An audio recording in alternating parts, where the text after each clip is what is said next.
Broadcasting across California, you're watching The Issue Is. And welcome to The Issue Is. With us this week on set, it's great to have Tulsi Gabbard here. Of course, she is a four-term Democratic congressperson from Hawaii, a combat veteran currently serving as a lieutenant colonel in the U.S. Army Reserve. In 2019, she visited us on set while she was running for the Democratic nomination for president. Now she's here to talk about her new book, available for pre-order now. It's called For Love of Country, Leave the Democrat Party Behind. She's here in L.A. for a weekend speech to the Los Angeles GOP featuring our pal Steve Hilton. Tulsi Gabbard, welcome back to The Issue Is. Good to be back. It's been a minute since I saw you. Just a few things have changed in your worldview a little bit since then. The world has changed. Yes. The politics in our country has changed dramatically, I would say, since I saw you probably last in early 2020 or late 2019, I think. Yep. So, well, let's talk about that. So the book, which we see right here, is called For Love of Country, Leave the Democrat Party Behind. Why did you become a Democrat in the first place? Yes. And why the decision to leave it behind? I was 21 years old in Hawaii, thinking about how I could best serve my community. I was very motivated by a desire to protect our home. Hawaii is a beautiful place, and grew up surfing and hiking, and protecting our environment was something and remains something I'm very passionate about. And as I went to go, I decided, hey, why don't I run for the state legislature and actually be in a position where I could do something, actually solve problems rather than stand on the outside carrying a sign and talking about it. Went and pulled the Office of Election paperwork and saw that I had to choose a party. And unlike some people, I didn't come from a family where it's like, okay, we're generation-long Democrats or generations-long Republicans. And so I really thought through, well, what actually makes sense for me? Mm-hmm. And at that time, this is obviously over 20 years ago, especially in Hawaii, the Democratic Party has had a legacy of being the party of working people. Being a welcoming, big tent party that really sincerely brought people together with different ideas, different views on different things, different religions, different backgrounds, and stood for free speech, stood for civil liberties, stood for these fundamental, truly American principles. And that's what drew me to the Democratic Party and why I joined the Democratic Party. Over these past 20 years, but I would say in a very fast fashion over these last several years, unfortunately, those in charge of the Democratic Party have taken it away from the traditional, what people call the traditional liberal party of JFK and the party of Martin Luther King, and it has become thoroughly unrecognizable today. And we can get into some of the reasons why I decided in late 2022 to leave the Democratic Party. You know, it really came about after doing my best as a Democrat in Congress for 8 years, as a vice chair of the Democratic National Committee, as a candidate for president in the Democratic primary in 2020, to try to bring about that change that would take us back to the Democrat roots of being the party of the people. I became increasingly frustrated with the fact that those in power in Washington and the Democratic Party rejected that idea, rejected that effort that I was waging, but that others were waging as well, and instead continued down this path to where we see them today, where the Democratic Party is in Washington especially is a party of the elite. They are a party that is actively trying to censor free speech. When there are people who are saying things that they don't like, challenging their authority, asking questions they don't want asked, either directly or indirectly through big tech, we've seen increasingly more and more evidence showing that in the name of disinformation or misinformation or hate speech or offensive speech, unfortunately, the Democrat Party has become one saying, well, free speech is not absolute. And if we deem your speech to be offensive, then you shouldn't be allowed to speak in this country. Or if you say things that we don't think are factual, you shouldn't be allowed to say those things.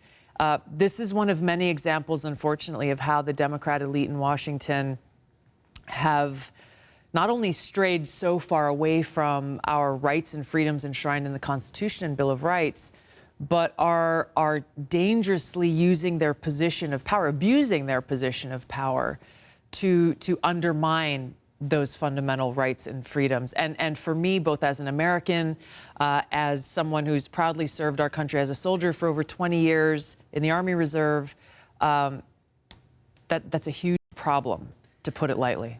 So you've gotten a lot of attention recently because you've said that if Donald Trump asked you to be vice president, you would serve, right?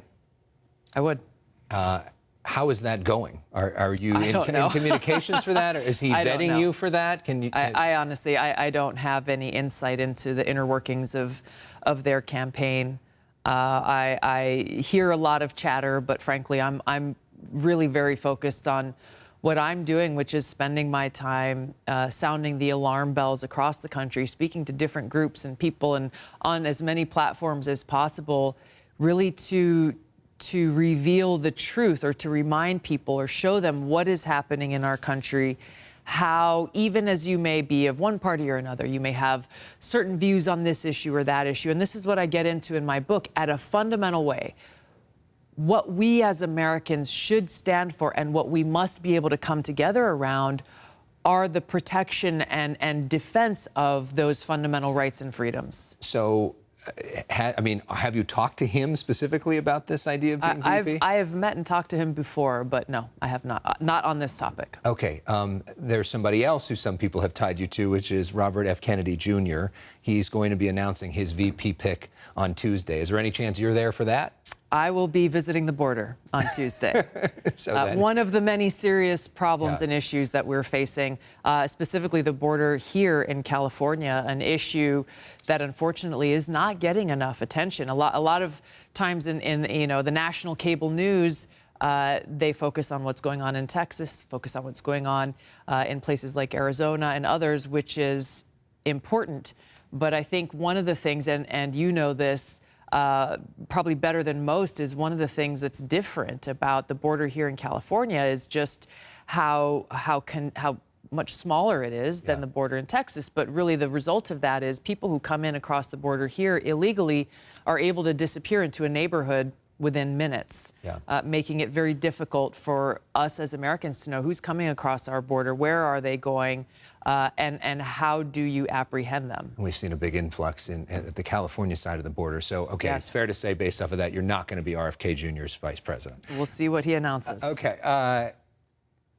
There are a lot of Democrats who feel like, okay, we're frustrated with the party, but then they look at January 6th and Donald Trump, and they feel like he continues to lie about an election that he lost. They feel that, and they look at the criminal indictments against him for, basically trying to overturn the election or mishandling classified intelligence. Does that worry you at all? Are you concerned about any of that?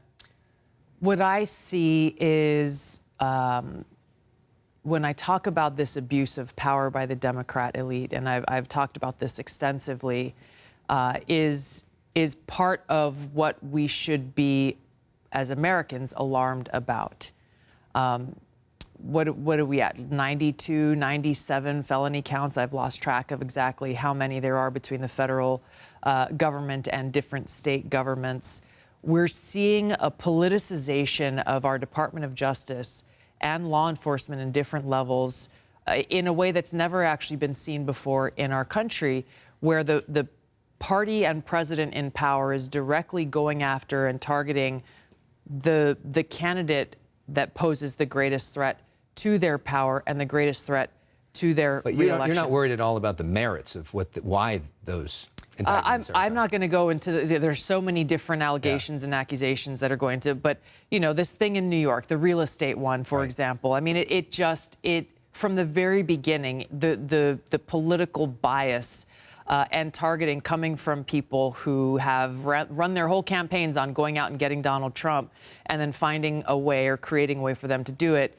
Again, these are things that are being done in an unprecedented way. What I think voters really need to focus on, and they can make their minds up for themselves about all of these different issues, is when we look at the danger of what the Democratic Party in power are doing and the lengths they are willing to go to try to destroy their major political opponent. And the fact that even as some of these lawsuits are not going in the direction that they had hoped they would, or the courts are not ruling in the way that the Democrats had hoped they would, you have powerful people in the Democratic Party saying basically, aw shucks, I guess we're going to have to rely on the American people and voters to quote unquote save our democracy. The whole premise there, regardless of your opinion on each of these different cases, reveals that mindset that is incredibly dangerous to me, which is they're trying to work through all of these other channels, bypassing the American people, bypassing voters to decide who should win the election. And that, to me, when they talk about saving our democracy, which is so many of these things are being done. Well, we've got to save our democracy because President Trump is going to destroy it. He'll be a dictator. All these different things that they're saying. The way that they are doing this, instead of just trusting the American people to exercise their own discernment, look at all these lawsuits. Look at the charges that are being levied. Compare and contrast President Biden's record versus President Trump's record. Trust our democracy to work as our founders intended, and let voters make the decision about what kind of future we want for our country. And that is the most important thing that voters need to focus on. And for you, that choice is Trump over Biden. I'm traveling across the country telling people, put our country, our democracy, and our freedom first, and make that decision for yourselves. And for you, that's Trump. For me, this is not allowing the Democrats to continue to abuse their power, period. I want to show people you, the military version of you. Here is some of that. Good morning from beautiful Fort Carson, Colorado. Great to be with my soldiers. You, of course, an Army reservist. You continue to serve. Can you talk to us, as we talk to Tulsi Gabbard, about what you see real concisely as America's role in the world right now? We have the opportunity to be that beacon and example of freedom and democracy that for a long time many countries have seen us as. But the things that we're talking about here, about how undemocratic, with a small d, our country is becoming because of abuse of power, we are undermining our opportunity to serve as that example.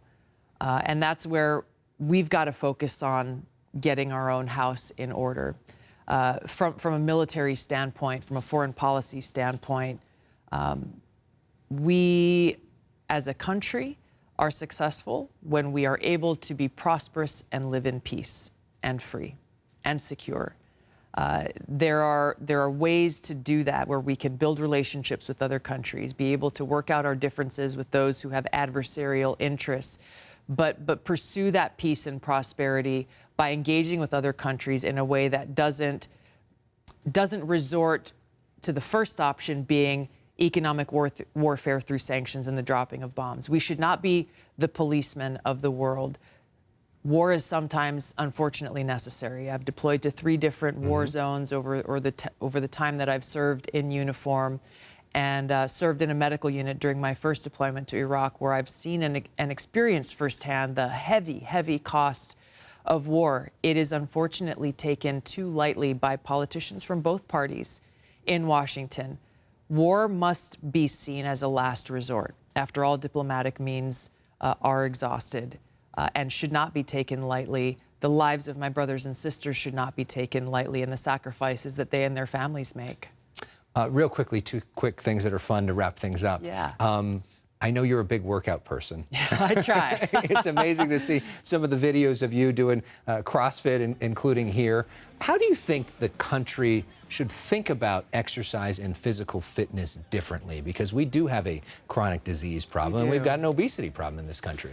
And this is such a great topic. I hope we can have another longer conversation about this, because it's something I'm really passionate about. You know, we talk about our healthcare system and healthcare reform and all of these different things, but really when you look at it, our system is set up around prescribing drugs to treat a symptom rather than actually going to the cause and encouraging people just to try to live a healthier lifestyle. It means thinking about what kind of food you're eating, drinking water, getting some exercise. And that may mean for some people, hey, go for a 30-minute walk every day. For other people, it might mean going to a CrossFit gym or whatever it is in between. The main thing is really thinking about how we as a people can be healthier.